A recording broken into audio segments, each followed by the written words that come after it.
All right, today the Supreme Court issued its first ever rulings on the issue of same-sex marriage in America, and the reaction has been emotional on both sides of the debate. Well, first came the 5-4 ruling on the Defense of Marriage Act, also known as DOMA. The court struck down the part of that law that denies federal benefits to legally married gay couples in this country. Then came the decision on Proposition 8 in California. The justices cleared way for the return of gay marriages in the state by leaving in place a trial court's ruling that banning them was unconstitutional. Now, the decisions were closely followed by President Obama, who just a couple years ago opposed gay marriage. After hearing the news today, he called the plaintiffs in the Proposition 8 case to congratulate them from Air Force One.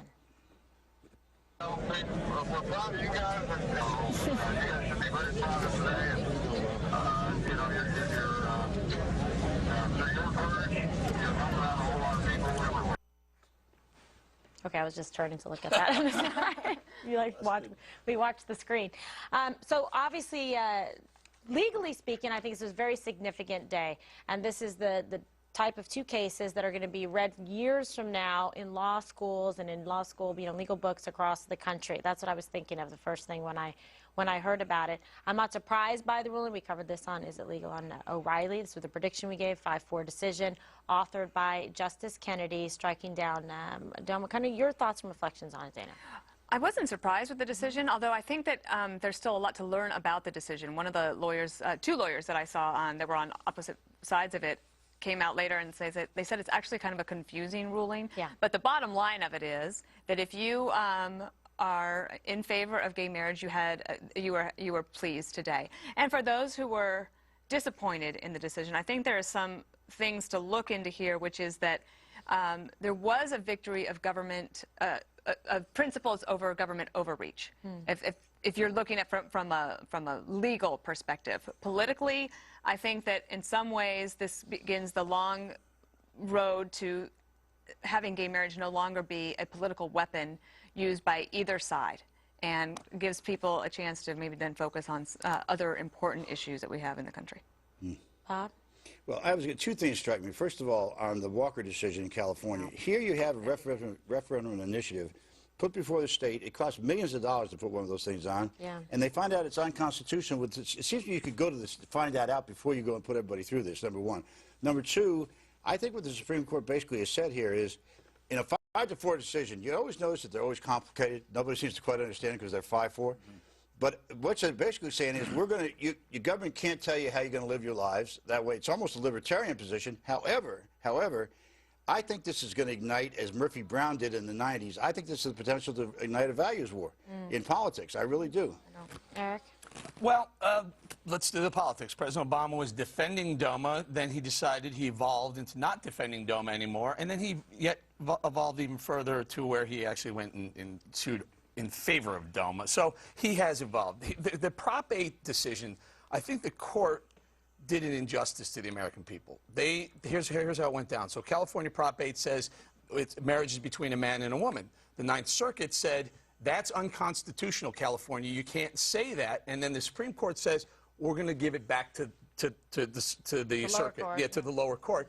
If they were going to go so far as declaring DOMA unconstitutional, Defense of Marriage Act, why wouldn't they go ahead and do it in the case of California itself? Because it's a California Constitution we're talking about here, not the federal Constitution. I understand that, but you want to know something? They could have gone and said, then shouldn't have brought it up. Then it should never have hit the court. They said, but they were able to sidestep the issue. Let's not even go 5-4.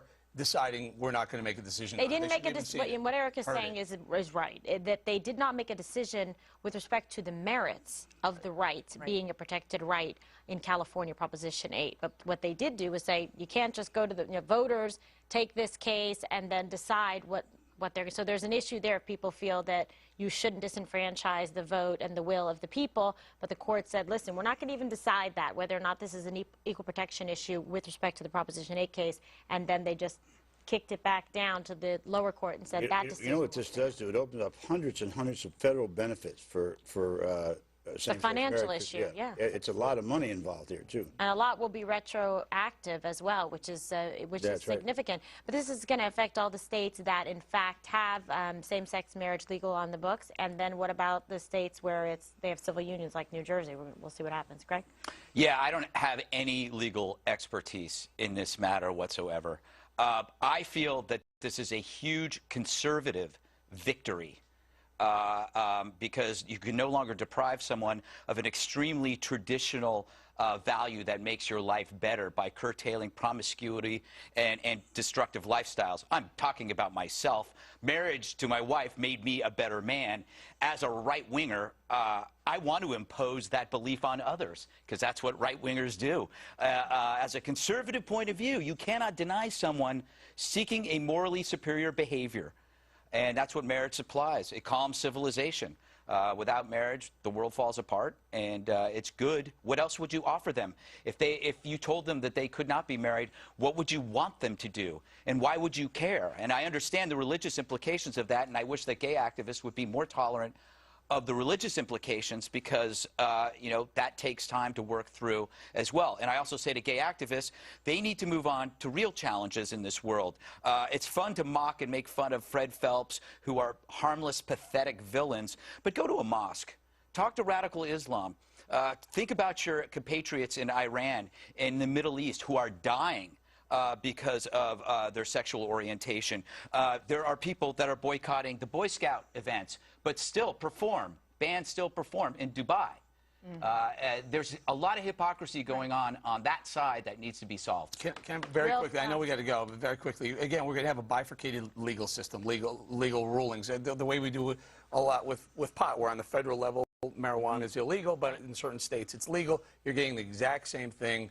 I am all in favor of letting the states decide what the heck they want to do with their laws on this. And if you have some free time, you might want to take a look at Antonin Scalia's dissenting opinion. You can read it from the bench, and he's saying under what constitutional laws that they, because he feels that they didn't specify legally how they came to this decision. It was more of like a procedural thing.